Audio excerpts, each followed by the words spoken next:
This is Mist. He's a hardcore Ironman.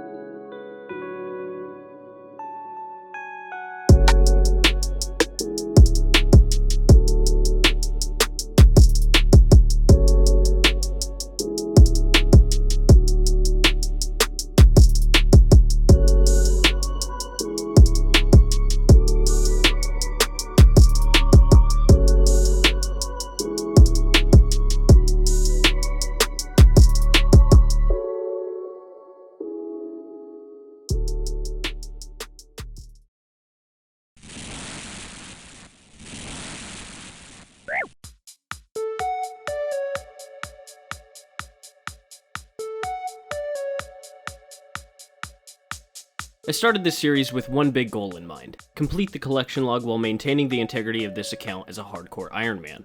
Wintertodt provided us our first challenge on this self-imposed quest. Although not a difficult boss, we were still capable of dying before unlocking some of its higher tiered uniques. I mention this because even after obtaining 8 out of the 10 unique items at Wintertodt, as well as level 99 firemaking in the last video, I was still unsure whether or not I wanted to immediately continue grinding out Wintertodt for the Phoenix pet, or consider Wintertodt done and dusted.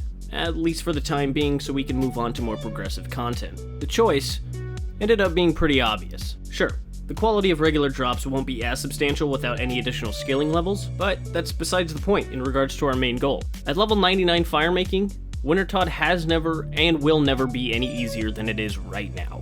I also played around with the idea of doing solo runs for an apparently increased reward rate per hour, and significantly more construction XP per hour. So I did some basic calculations based on footage from my last video. At roughly 11 games per hour on a dedicated world, with an average points per game of 850 to 925 depending on how focused I am, I can gain between 29 and 31 rolls per hour. I went ahead and did a few solo runs on my main account for comparison, and I maxed out the reward potential at 13,500 points. Each of those runs ended up taking me anywhere from 45 to 50 minutes, bringing the reward potential to 33 to 35 rolls per hour. Really, the only downside I can see to focusing most of my effort into solo runs is that they're fairly long and incredibly boring, so I'll try to stick to solos if I have time, and as long as they're not completely miserable, as switching to the entertainingly toxic group worlds won't be too much of a setback, because either way, this has the potential to be an excruciating grind.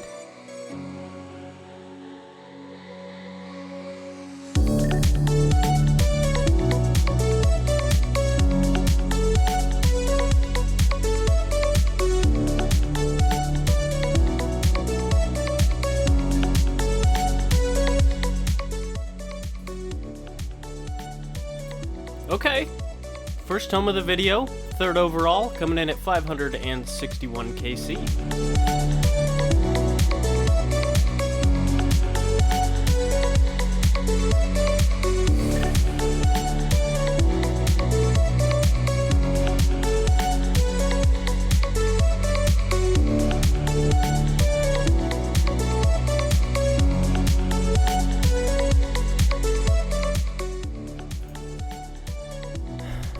Well, that's tome number 4. Hopefully we can get the Phoenix before we get number 5.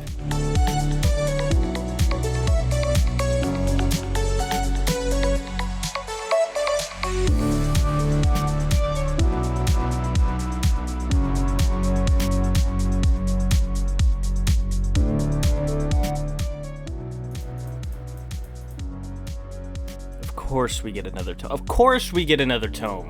Why not? Why not? You were supposed to be the pet. You were the chosen one.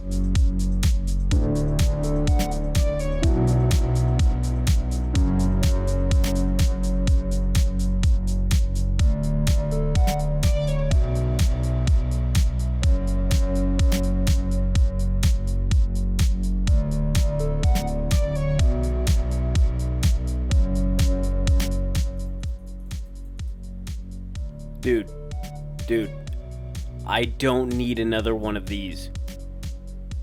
Why are you giving me these? That's 6 now. And in any second now, we will be reaching a huge milestone, almost double what we started with at the beginning of the video, entering quadruple digit territory at 1,000 kill count. And still with no Phoenix pet, we have an indefinite number left to go. Here's a little peek at how the log is coming along so far. Obviously, no Phoenix and no Dragon Axe, but we do have 6 tomes and 6 full Pyromancer outfits.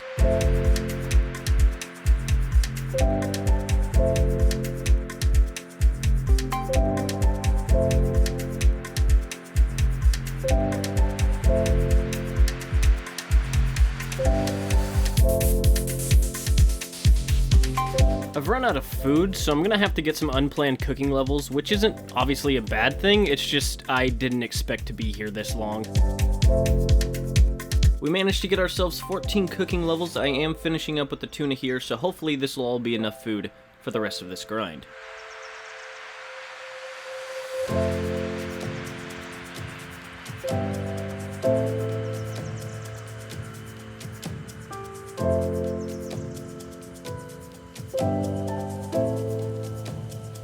A big level coming in for woodcutting, level 75, which means we can now cut magic trees.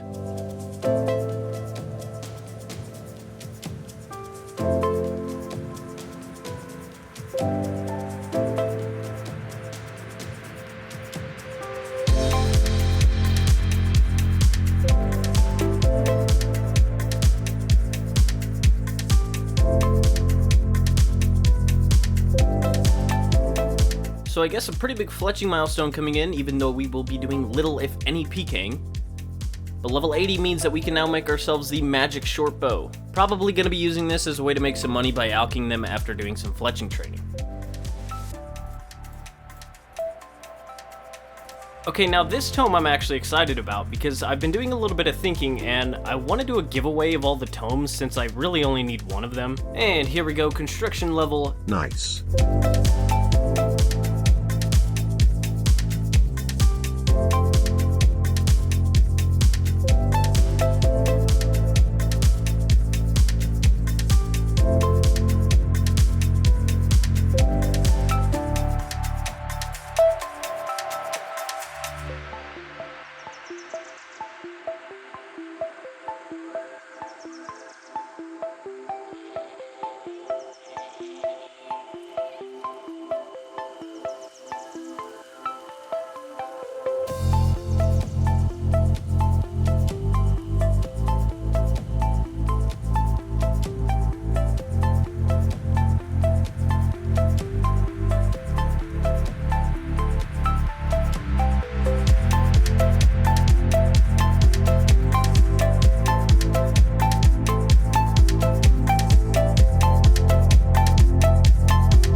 Oh!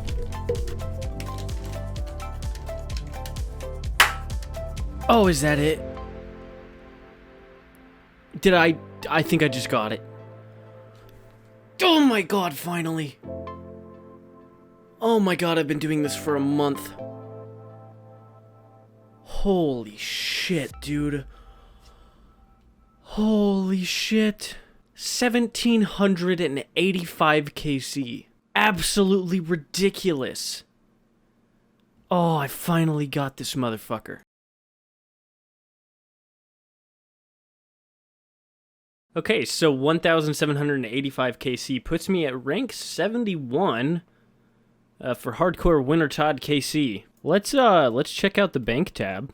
So this is going to be all the loot from 1785 KC. I did end up doing most of these kills in the Wintertodt dedicated worlds, but I also did throw in a few solos here and there. So it's pretty clear that we were extremely lucky with our tomes, having gotten 9 of them, but the one item that we got lucky on that I did not expect at all is Torstal Seeds. Because we only have level 2 farming, and we've got 71 Torstal Seeds. The reason I say this is because I believe that the only way that we are able to even get Torstal seeds at level 2 farming is by rolling a Brumatorch when we already have 3 of them. And if I'm right about this, that means we've rolled the Brumatorch 74 times. I'm also going to point out how largely the number of Torstal seed drops dwarfs the magic seed drops, which in theory should be about the same. And I can easily understand 32 warm glove rolls. That actually makes some mathematical sense in comparison to the amount of Pyromancer outfit pieces we have. But 71 Torstal seeds? Come on. And speaking of the Pyromancer outfit pieces, I'm going to be turning in 8 of the hoods, 8 of the garbs, 7 of the robes, 7 of the boots, 2 of the warm gloves, and 2 of the Brumatorches, for an additional 2,050 burnt pages. And as far as the collection log goes, we've got 9 out of 10 items, sadly excluding the Dragon Axe. But it does still have its chance for redemption, with the drop being inclusive with the drop table of the Dagannoth Kings. And getting the Dragon Axe as a drop from the Dagannoth Kings will also fill its slot in the Wintertodt section. And finally, before we head off from this snowy hell, I did mention giving away all but one of my tomes. So there will be 8 winners, each receiving 1 tome apiece. And if you want to be one of them, all you have to do is comment your RSN down below in the comments. That way I can get a hold of you if you are selected. I'm so excited to finally be done. So, what are you gonna do now? Who said that? Down here. Oh, right. I guess since looking for you was really the only reason that I'm such a low level, I figured I'd celebrate by training my combat skills. Maybe treat myself to some gear upgrades. How are you feeling, by the way? After, being stuck in a crate for over 200 hours.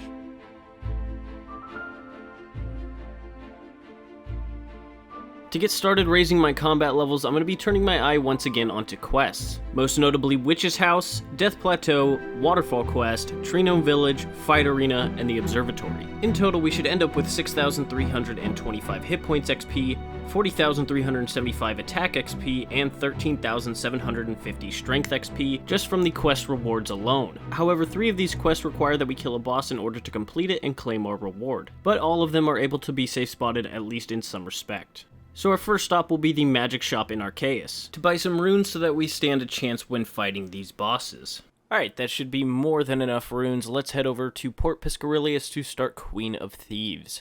And with Queen of Thieves completed, we are awarded a memoir page for the Memoirs book, which will act as a teleport to Port Piscarilius. This will allow us to get slightly deeper into Zeah much faster than traveling with Veos. A favor certificate good for 10% Piscarilius favor, which will bring us up to a total of 30%, giving us the opportunity to hunt sandworms to achieve 100% favor as soon as we have level 15 Hunter.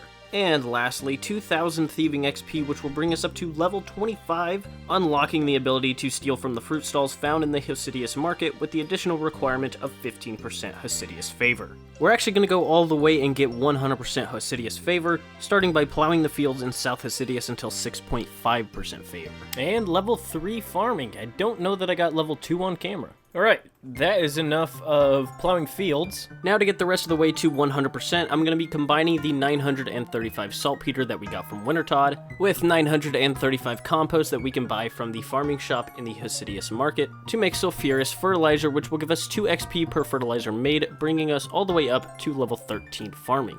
And there it is, level 13 farming. Let's go ahead and finish up the rest of these sulfurous fertilizer, and then we'll go turn them in for 100% favor.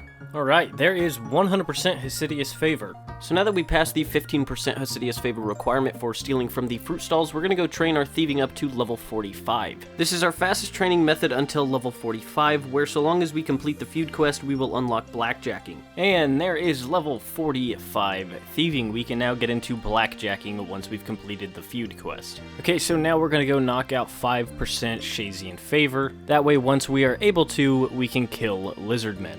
Alright, and there we go, 5% Shazian favor, onto the Woodcutting Guild. Alright, let's go ahead and buy a rune axe. Pretty big upgrade from the steel. I am also going to go ahead and purchase a mithril axe for when we get to animal magnetism. Oh my god, I paid 40k for that? Alright, and we can now leave Zeah.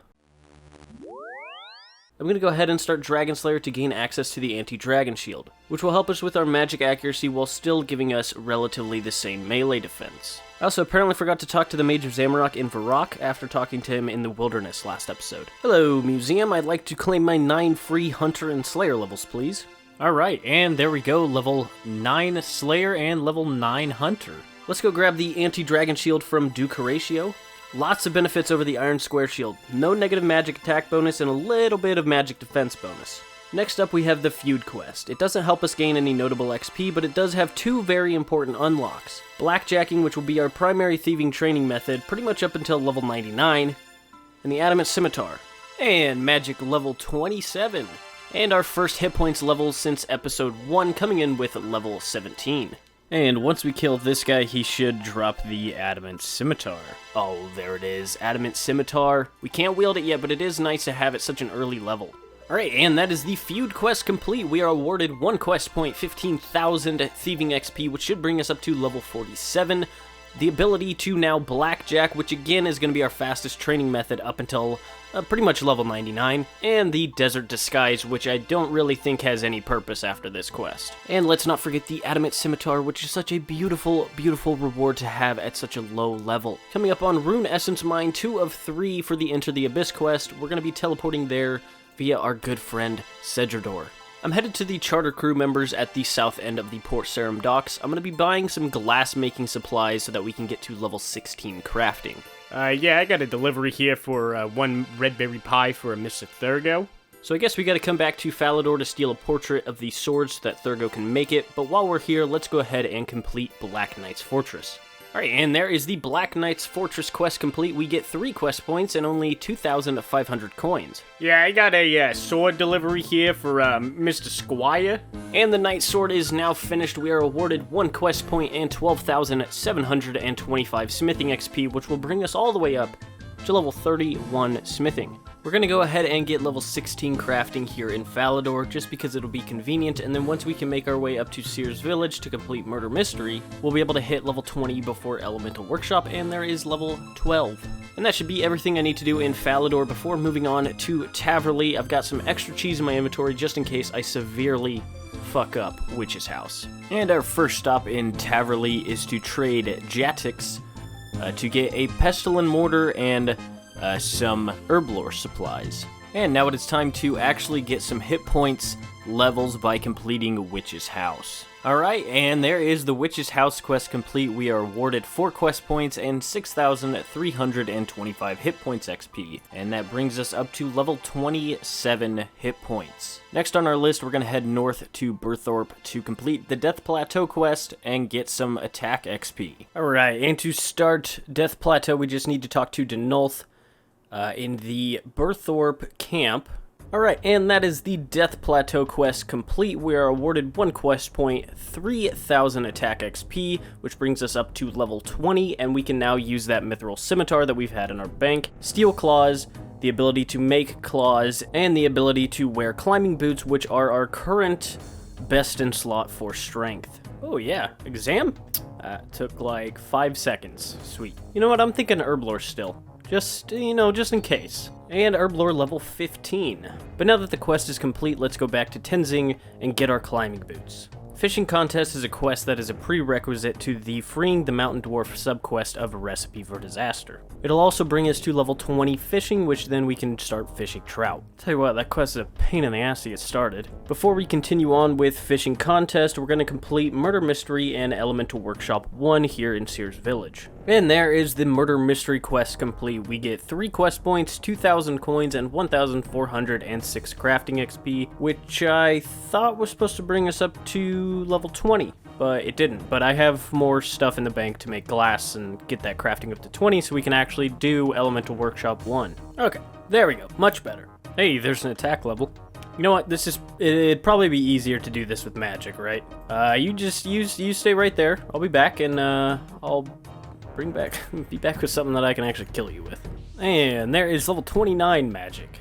Alright, and that is Elemental Workshop 1 complete. We get 1 quest point, 5,000 crafting XP, 5,000 smithing XP, and the ability to make elemental shields. So that brings us up to now level 26 crafting and 34 smithing. So really the only benefit of the elemental shield over the anti-dragon shield is its ability to defend against magic a little bit better. Alright, and because we hit level 99 firemaking in the last episode, we are now able to talk to Ignatus Vulcan south of Sears Village to claim our firemaking skill cape, which is now our best in slot cape until we get a trimmed version or until we get the actual fire cape, because it gives the same stat bonuses as the obsidian cape. So now with both of those quests done, we're going to head over to McGrubber's Wood and continue the fishing contest quest. We're also going to make sure that we grab a couple of dwell berries for Plague City once we get to Ardoin. Ooh, a 4, that's not fun.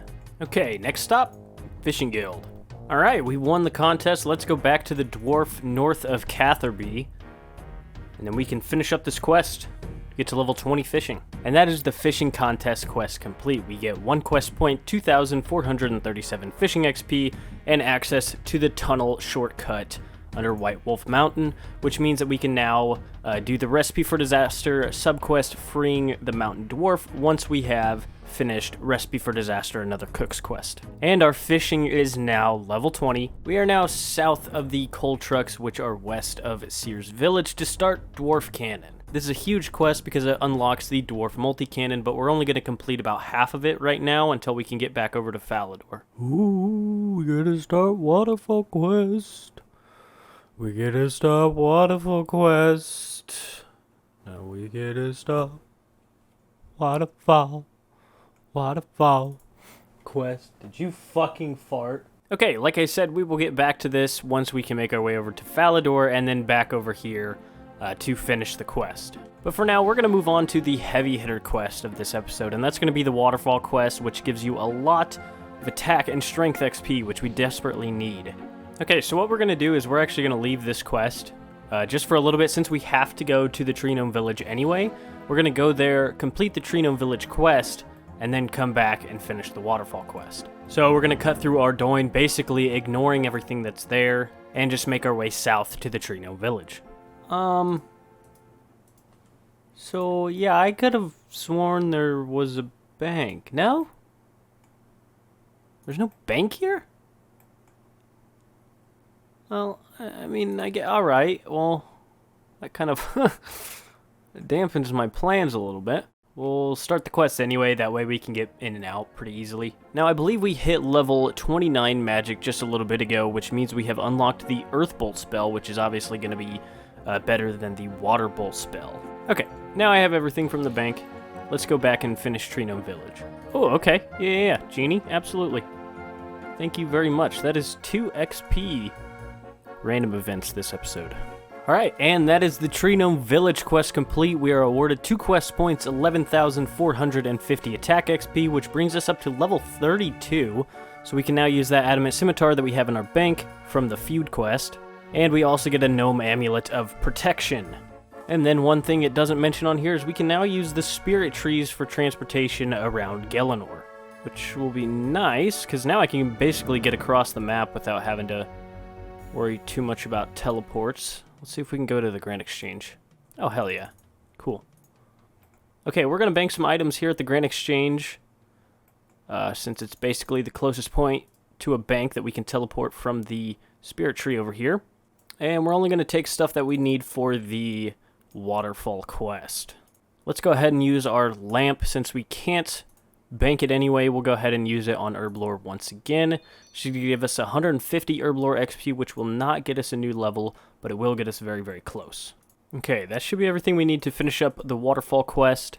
So let's teleport back to the Tree Gnome Village. We're going to go north through Ardoin and then make our way to Galariel's tomb. And Galariel's urn. Okay. Easy as pie. Let's get out of this tomb. All right, basically finished up here. Gonna head back up to the top of the waterfall, and then enter the Backstorian Falls dungeon. All right, use the urn on the chalice. And there we go, Waterfall quest complete. We get 1 quest point, 13,700 strength and attack XP, which bring us up to level 37 and 32 respectively, 2 diamonds, 2 gold bars, and 40 mithril seeds. Alright, and there is the Sea Slug quest complete. We get 1 quest point, 7,175 fishing XP, and some oyster pearls, which, thanks, I guess. And our fishing level is now level 28. Okay, so apparently I forgot to hit record on OBS before I started the Sea Slug quest, but we also talked to Wizard Compertine in Northeast Ardoin to continue Enter the Abyss mini-quest. We also got started on our easy clue by searching a crate northeast of Handelmort Mansion, and now we need to make our way over to Falador to continue it further. Next on my list is Plague City, which is a requirement for a lot of different quests, mostly the Elven questline. Alright, and that is the Plague City quest complete. We get 1 quest point, 2,425 mining XP, which brings us to level 26, and an Ardoin teleport scroll, which we can now teleport to Ardoin once we get to level 51 magic. We're now headed south of Ardoin to do the Clock Tower quest. Alright, and there is the Clock Tower quest complete, and we get a whopping 1 quest point and 500 coins. Alright, and now we're going to get started on the Tower of Life quest. Alright, and that is the Tower of Life quest complete. We get 2 quest points, 1,000 construction XP, 500 crafting XP, 500 thieving XP, and access to creature creation. We also get this sweet builder's outfit that basically does nothing. And we are now level 27 crafting. It is now time to start our next big quest for this episode, which is going to be Fight Arena, which will give us more than 12,000 attack XP. Hey, level 30 magic. Alright, and that is the Fight Arena quest complete. 2 quest points, 1,000 coins, 12,175 attack XP, and 2,175 thieving XP. Alright, level 41 attack, which means that we can now use rune weapons. Alright, we are now headed east of the Tree Gnome Village to do the Observatory quest, which could potentially give us even more combat XP. I'm gonna go ahead and collect some of this super anti-poison because we'll need it later on. This guy's kind of an asshole. Alright, and that is the Observatory quest complete. 2 quest points, 2,250 crafting XP, and a payment depending on which constellation you observed. We got Pisces, so we got an uncut sapphire, and 3 tuna, so probably one of the worst rewards you could possibly get from this. And our crafting has reached level 29. And because we have completed the Observatory quest, we can now grab an Unholy Symbol mold from the Spirit of Scorpius. Getting level 40 attack from the Fight Arena allows us to very quickly upgrade from adamant to rune weaponry. The way that we're going to be getting this upgrade is by killing Zamorak warriors at the Zeah altar, which have a 1 in 50 chance of dropping a rune scimitar. However, since they're combat level 84 with a hit points level of 50, I'm going to be needing to kill these guys as quickly as possible to make this a viable option. They do have only level 1 magic, but I still want to get as many hits in as possible. So I'm going to be killing these Zamorak monks level 17, just outside of the altar for their Zamorak monk top and bottom, which have a combined total of +4 to the magic attack stat, as well as a +6 prayer bonus. You know, I should really be training my defense, not my strength. And level 2 defense, we are officially no longer a 1 defense pure. And level 3 defense, 1 kill later. And there's our first piece, Zamorak monk bottom. And level 4 defense, level 5 defense, level 28 hit points along with it. I'm seriously gonna have to bank for more food, aren't I? Yes, hello drunken dwarf, just in time. Level 6 defense, and a total level of 750. Okay, seriously, I need to go bank for food. We're just gonna use the Zeah altar bank, because I have runes, so why not? And it's extremely close by compared to other banks. And level 7 defense coming in. And another Zamorak monk bottom. You now have 2 of them. Alright, defense level 8. Alright, and prayer joins the club with another level gained, up to level 12 now. And defense level 9. Another one? Come on, I don't even have the, give me the top. It's like my luck in this game is like, I don't have luck, I have bad luck in this game. And level 10 defense. I said 1, 2, 3, 4, 5, 6 defense levels. And level 11 defense. And there it is, Zamorak monk top. Alright, let's go ahead and equip our magic gear. We can get rid of those legs too. And then we're gonna head down into the Zeah altar to kill some Zamorak warriors in hopes of getting the rune scimitar. Let's make sure we get out some food just in case, because these guys' max hit is 8. And there we go, a magic level, level 31. And we can now teleport to Lumbridge. And magic level 32. I like how this lizard takes priority over a man. Oh, no, play Ring Around the Rosie with me. Stay over there. Stay over there. Oh my god, stay over there.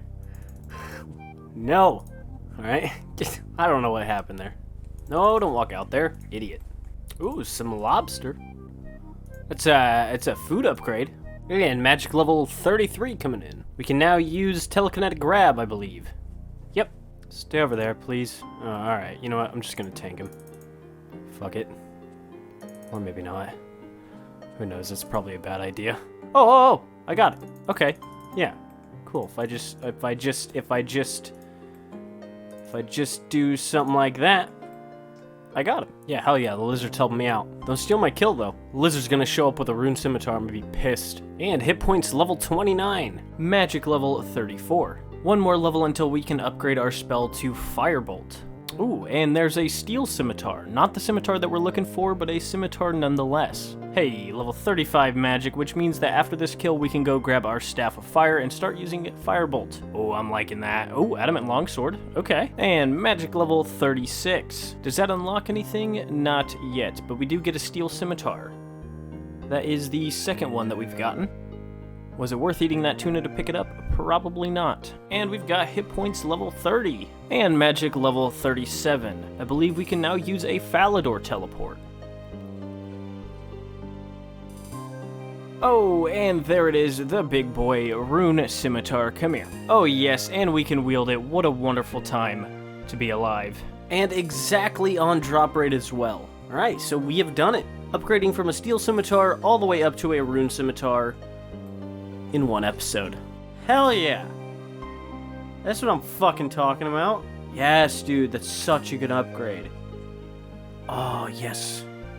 Yes. Look at that. All the way up from fucking steel. Can you just take the runes from my bank? Oh, that's a mistake. Ah, well. So we went from an attack level of 13, a strength level of 18, a slash attack bonus of plus 19, and a melee strength of plus 14, with a max hit of 4, to an attack level of 41, a strength level of 33, a slash attack bonus of plus 49, and a melee strength bonus of plus 46, and effectively doubling our max hit to 8. By finishing up these two very rewarding experiences, I can without a doubt say that playing on this account is the most fun I've ever had on old school RuneScape.